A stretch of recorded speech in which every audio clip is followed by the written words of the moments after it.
So in the previous lecture video of this topic, we looked into the output part, or more elaborately speaking, we saw how to calculate total product, marginal product, and average product, and their corresponding theories. And in this lecture, we are going to see the costs that the firm incurs when it produces more output. So let's begin with short-run costs first. We already know to produce more output in the short run, a firm must employ more labor, which means this will increase its costs. We describe the relationship between output and costs by using three concepts, which is total cost, marginal cost, and average cost. Let's begin with total cost first. So total cost, in short TC, is the cost of all the factors of production a firm uses. We can divide total cost into two categories, total fixed cost and total variable cost, where simply put, total fixed cost, in short TFC, is the cost of the firm's fixed inputs, for example, say machines and etc., and total variable cost, in short TVC, is the cost of the firm's variable inputs, where labor is a perfect example of a variable input. And so, total cost can be found by adding the total fixed cost and the total variable cost of the firm. And as you can see on the graph, in the short run, the total fixed cost is constant and the variable cost is rising as the firm increases output. So, we can say in the short run, as the total variable cost rises, so does the total cost, whereas the total fixed cost remains constant. Next we have marginal cost. Well, marginal cost represents a change in the total cost resulting from just one unit increased in output. And the formula, as you can see, provided on the slide, which is simply the change in total cost divided by the change in the quantity or output. Finally, we have average cost, where very simply, average cost is the cost per unit of output and can be distinguished in three categories. Number one, average fixed cost, in short AFC, which is basically the total fixed cost per unit of output. Then we have average variable cost, in short AVC, that is the total variable cost per unit of output. And then we have average total cost, ATC, which is the total cost per unit of output. And as you can see, the formula is laid out for you on the slide, which is simply TC or TFC or TVC divided by the quantity. So when you divide them by the quantity, you should get the averages, which basically is the normal and a common way to find any averages, and I'm sure you all are familiar with this. I understand an example will be a great help for you, so I have an example ready for you for all these three types of costs. So here is an example of all the types of costs we have discussed about.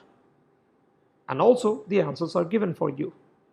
So all you need to do now is plug in the values in the formula that you have just seen and find out if your answers matches with these in the slides. This can be a quick practice for you, and so you may want to pause this video now and give it a quick try.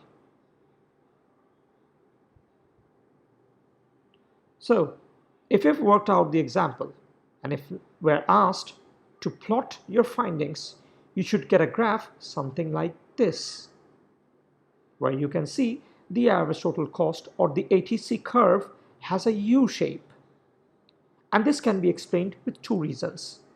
Firstly, we know as the output increases in a firm, the firm spreads its fixed costs over a larger output and therefore its average fixed cost decreases. So, as you can see on the graph, its average fixed cost curve is falling as output is increasing. And the second reason the ATC curve is U-shaped is because of diminishing returns. This means that as output increases, then more and more larger amounts of labor are needed to produce an additional input of output. So this increases the average variable costs and eventually average total cost also rises. Further to that, you can see a similar case with the MC curve. Here also in the beginning, the marginal cost falls.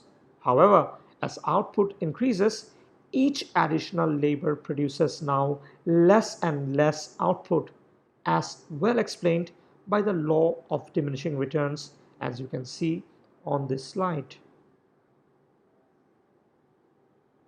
Now, let's combine the cost and the product curves that you saw in the last lecture video together. You know that technology determines firms' costs. This shows the links between the firm's technology constraint, that is a product curve, and the cost curve. So basically, the figure highlights the links between technology and costs. As labor increases initially, marginal product and average product, as you can see, rise, and the marginal cost and the variable cost falls. Then, at the point of maximum marginal product, the marginal cost is at a minimum. And as you know, as labor increases further, marginal product diminishes, and thus the marginal cost increases. Next, let's understand how the cost curves may shift. As you can see, two reasons have been highlighted, where technology is one of the reasons. So, as you know, a technological change increases productivity, and this shifts the total product curve upward.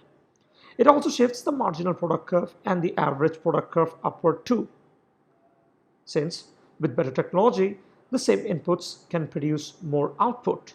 And so, technological change lowers cost, and this also shifts the cost curves downward. Similarly, an increase in prices of factors increases costs and shifts the cost curves.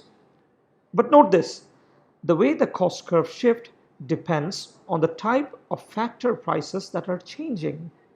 For example, say a change in rent or other fixed cost shifts the fixed cost curves and the total cost curve upward, but leaves the variable cost curve and the marginal cost curve unchanged. Whereas a change in the wages or some other type of variable cost shifts the variable curves with the total cost curve and the marginal cost curve upward. And this time it leaves the fixed cost curves unchanged. You are now done seeing the short run costs. In the next lecture video, we shall see the long run costs.